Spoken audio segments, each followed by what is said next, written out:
Munkundire nsubire ndabahe mwiriwe mwese.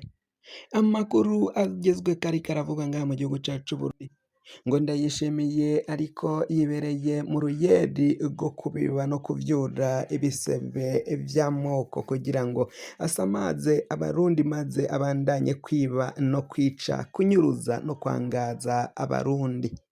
Ndayishimiye ariko akora ikosa rikomeye ashobora kuzokwicuza mu buryo bubabaje. Umukuru w'igihugu ariko aca mu mayira adashika kuko abitanguje imbere yiwe mu kinjana ca 20, ubu si ica bavuma. Nta teka bafise kuko basheshe amaraso menshi bongera bata ibihugu vyabo mu manga. Iki gihe si ivy'imbeshere. Ndayishimiye ni umukuru w'igihugu adafise inyishu n'imwe mu gihe ibibazo bihanze igihugu bibandanya gukomera. Akagwanya umwe wese ashobora kuzana impinduka no gutora inyishu ngaha mu gihugu c'Uburundi. Uwambere agwanya ni Agathon-Rwasa. Agathon-Rwasa muri kino gihe arageramiwe kandi bigizwe na Varisito Ndayishimiye. Hari ibibazo vy'ubukene n'inzara, ibibazo vya politike y'igihugu bifatanye n'umutekano, kandi vyose bidafise inyishu kuko umukuru w'igihugu ahari ari we Varisito Ndayishimiye we hamwe avuga ko ata leta ihari, uyundi mwanya akavuga ko mu myaka 6 yariko ariga atigeze agira ikintu na kimwe akora. Yananiwe kubera yari mu myimenyerezo, yananiwe kubera yari umunyeshure, yari umwiga. Mu gihe uwo yivye intsinzi Agathon-Rwasa atashobora kuvuga ko ari umwiga, yagomba gutwara igihugu kandi agatunganiriza bose. Dufise umukuru w'igihugu avuga ikintu n'igihushane caco. Ningaho abarundi bahera bagasaba ko yoja kuvuzwa kuko bakeka ko amagara yiwe yo mu mutwe afise ikibazo, ngo yoba atifashe neza.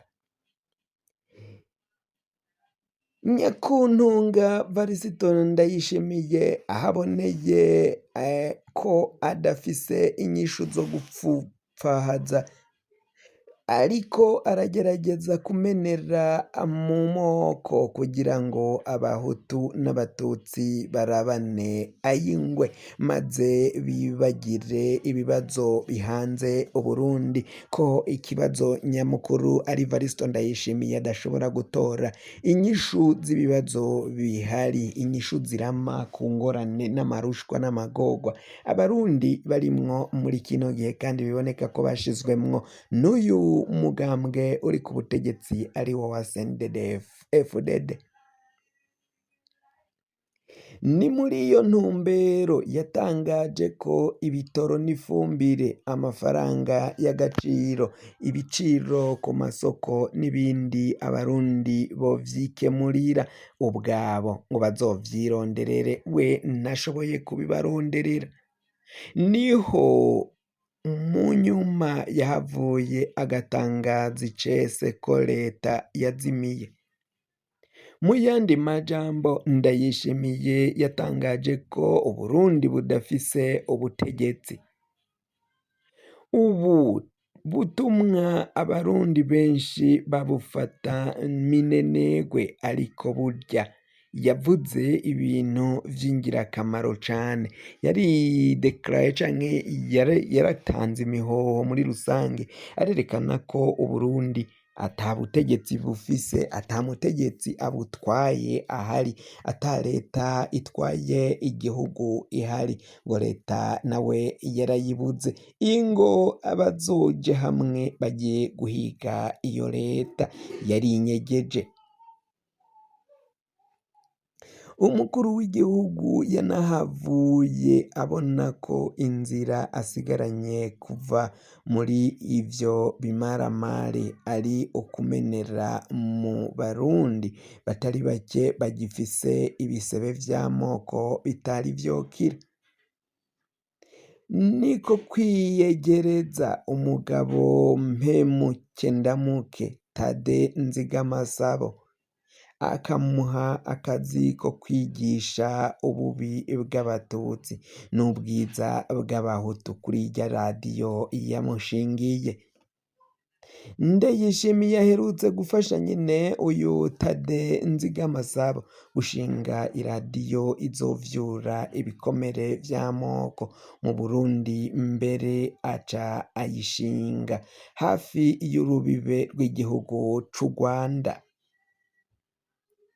Inzara ni mbi, biraboneka ko Tade Nzigamasabo afise isoni ku vyo akora, kuko hariho ivyo agerako akumva ntiyokubahuka kubivuga, kuko biba birimwo amajambo y'ibishegu hamwe n'ayandi asa neza na neza nk'ugukokeza ihonyabwoko mu buryo bwuzuye.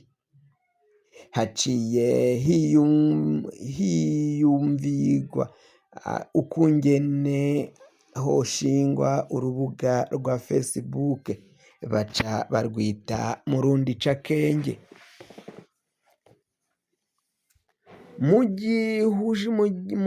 Mu gushiraho urwo rubuga bashatse uwurukoresha ntazokwigera amenyekana, kuko ivyo azovuga bazi ko ari ibinyoma kandi binakokeza ihonyabwoko, jenoside. Urwo rubuga rwirirwa rurigisha ko ubwoko bw'abatutsi ari ubwoko bubi, rukanashimikira ku gukura agashambara ku bagore hamwe n'abigeme bo mu bwoko bw'abatutsikazi. Urwo rubuga Murundi Cakenge ruhembwa amafaranga avuye mu mufuko wa Ndayishimiye, ruhamagarira aba kwinuba.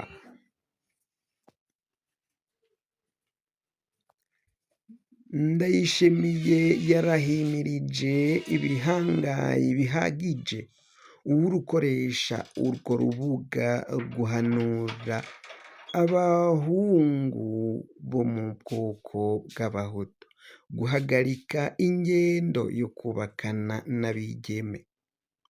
Ni ukuvuga ko uwukoresha urubuga Murundi Cakenge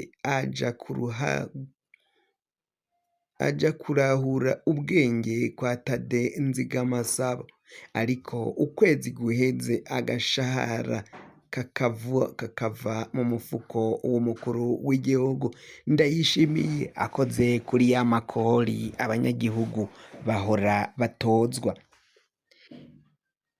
Ngaha rero kuri kino kimenyesha makuru cacu Isaha TV turateye ivyatsi iyo nyifato n'iyo ngendo n'izo nyigisho mbi, inyigisho zivangura turaziteye ivyatsi gose, turaziyamirije. Umukuru w'igihugu Varisito Ndayishimiye afate ingingo ihagarika izo nyigisho mbi ziriko ziratangwa n'urubuga Murundi Cakenge hamwe n'irya radiyo ya Nzigamasabo Tade.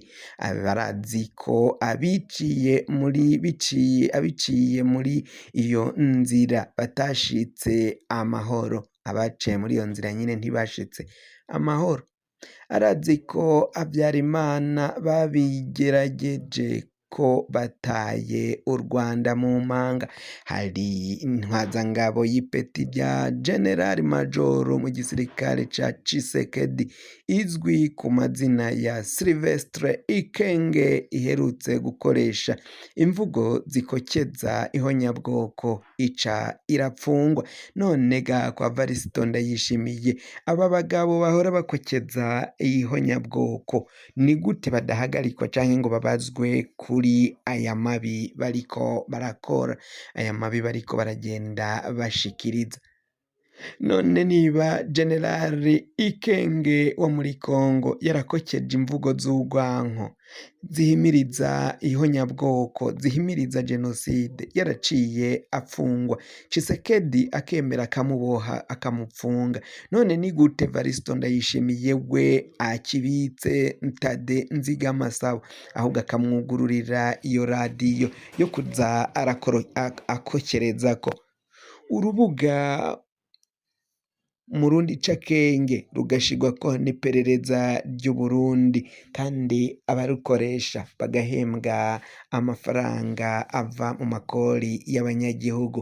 Umukuru w'igihugu Ndayishimiye akemera ayo mafaranga akarihwa abo bakokeza ihonyabwoko, abigisha imvugo z'urwanko, akaba aribo bahembwa ayo matagise y'abanyagihugu.